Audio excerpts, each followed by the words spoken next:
Magnetic susceptibility.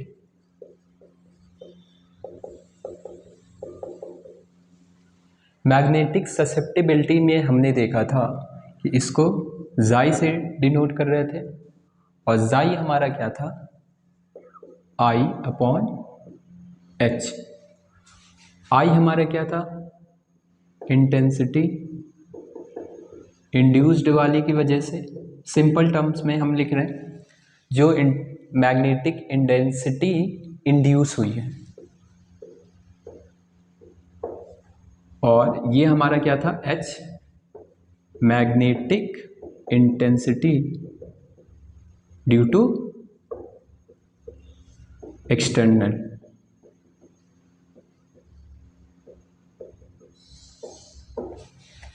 External की वजह से और ये इंटरनल की वजह से।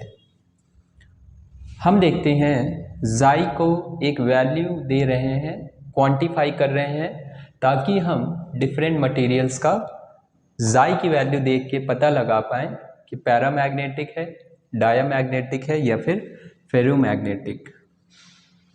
पैरामैग्नेटिक में हमने देखा था कि अंदर में अगर हम एक्सटर्नल मैग्नेटिक फील्ड में रख दें तो हमारा जो नेट इंटरनल होता है, बी नेट क्या हो जाता है, यहाँ पे इंड्यूस हो जाता है सेम डायरेक्शन में, बट यहाँ पे कम होता है, तो इंटरनल मैग्नेटिक फील्ड हमारा इंक्रीज होता है, पर उतना नहीं इंक्रीज होता है, इससे ज़्यादा नहीं हो सकता। तो इसके लिए हमारा क्या आता है, जाई की वैल्यू, अब इंटेंसिटी हमारा 1 से तो कम ही आएगी, क्योंकि इंटेंसिटी हमारा H के बराबर नहीं हो सकता है पैरामैग्नेटिक में, और सेम डायरेक्शन में है तो जाई हमारा कैसा आएगा, पॉजिटिव ही लेंगे। ये दोनों कैसी क्वांटिटीज़ हैं, वेक्टर क्वांटिटीज़, दोनों सेम डायरेक्शन में पॉइंट कर रही हैं, तो जाई हमारा पॉजिटिव आएगा, और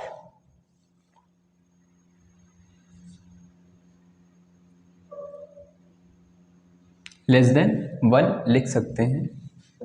ये हमारा हो गया पैरामैग्नेटिक।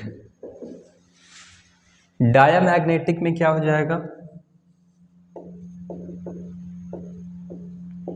इसमें हमने देखा था कि अगर एक्सटर्नल फील्ड में रख रहे हैं तो डायामैग्नेटिक में लेंज लॉ के अकॉर्डिंग इसके अंदर जो मैग्नेटिक फील्ड इंड्यूस हो रही है बी नॉट, वो एक्सटर्नल फील्ड को अपोज करती है।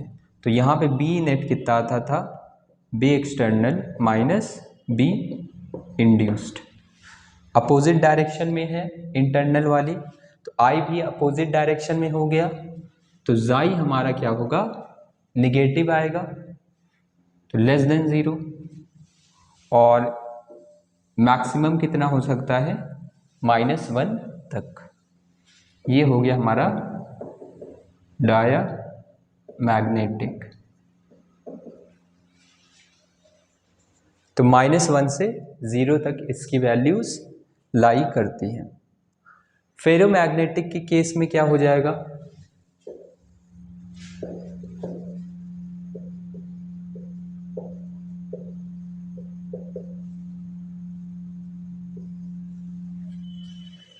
फेरोमैग्नेटिक के केस में हमारा,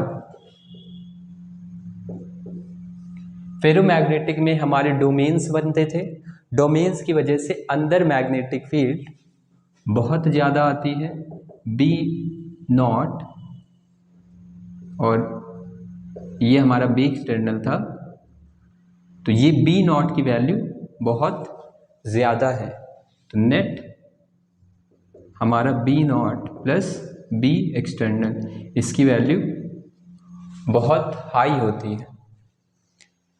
तो बी एक्सटर्नल हमने जब लगाया तो फेरोमैग्नेटिक में मैग्नेटिक फील्ड इंड्यूस्ड हुई बी एक्सटर्नल के ही डायरेक्शन में, तो जाई हमारा पॉजिटिव होगा, और हमारा जो अंदर मैग्नेटिक फील्ड इंड्यूस हुई हैं वो एक्सटर्नल के कंपैरिजन में बहुत ज़्यादा होती हैं।